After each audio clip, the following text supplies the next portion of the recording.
At 2:14 a.m., airport security analyst Daniel Reyes noticed an unusual alert. A passenger named Adrian Keller appeared on two flight manifests at nearly the same time, one flight departing Frankfurt and another leaving Prague.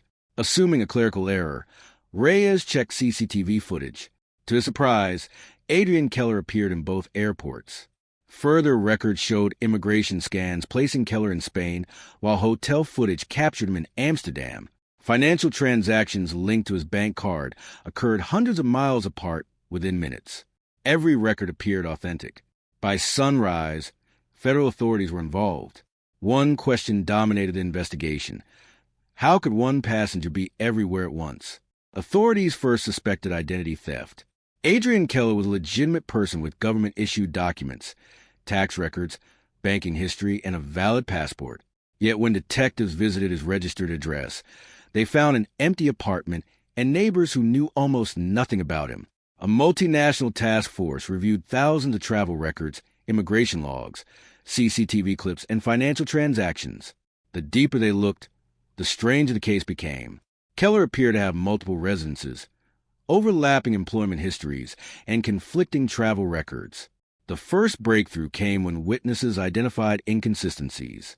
A Belgian customs officer insisted the man he interviewed as Adrian Keller looked different from the official passport photo.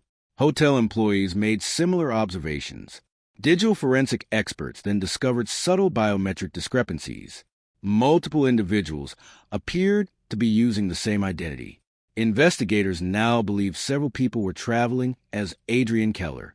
Attention turned toward businessman Victor Soren after financial audits revealed millions of euros moving between companies connected to Keller-linked accounts.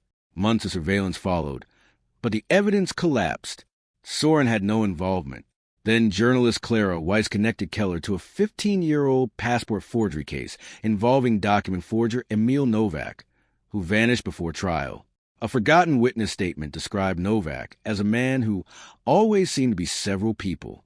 The investigation expanded across Europe. Interpol joined the case. Analysts discovered other identities displaying the same impossible travel patterns. Different names appeared in multiple countries simultaneously. Yet one fact stunned investigators. Keller's passport was genuine. It passed every security test. The possibility of insider corruption emerged. Border Administrator Tomas Varga became a prime suspect after investigators uncovered unexplained wealth and offshore accounts. But although Varga was guilty of financial crimes, he had no connection to the identity scheme. Then came the largest twist. A forensic video specialist discovered that portions of airport surveillance footage had been manipulated. Sophisticated editing techniques altered timestamps and inserted frames to create false movement patterns. Airports trusted as sources of truth had become tools of deception. Investigators traced the compromised systems to a technology contractor called Meridian Transit Solutions, whose software operated in dozens of airports. Encrypted communications hidden within company servers referenced identities, routes, and verification windows. An undercover operation revealed the organization operated through encrypted networks and intermediaries. Investigators struggled to identify leaders.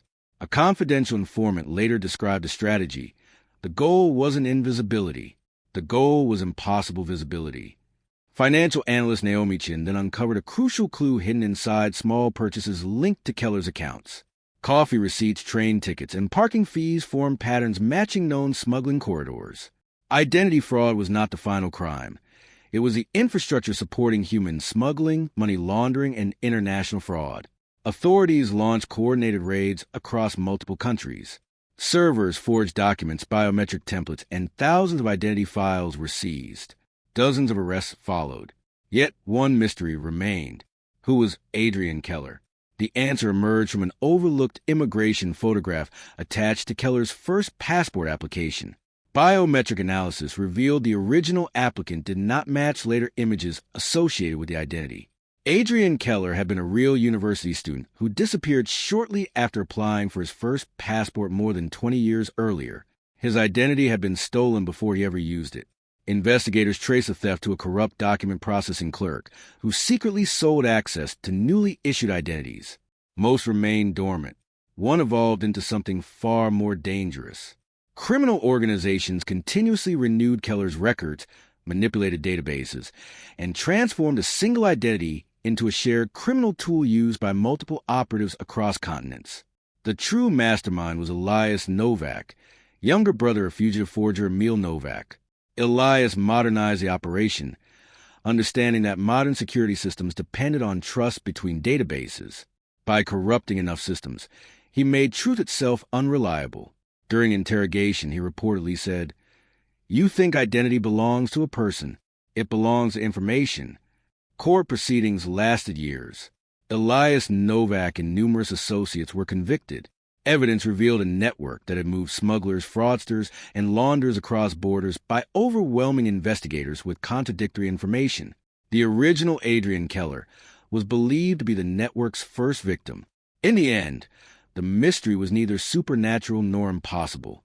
One passenger appeared to be everywhere at once because an international criminal network turned a stolen identity into a shared asset.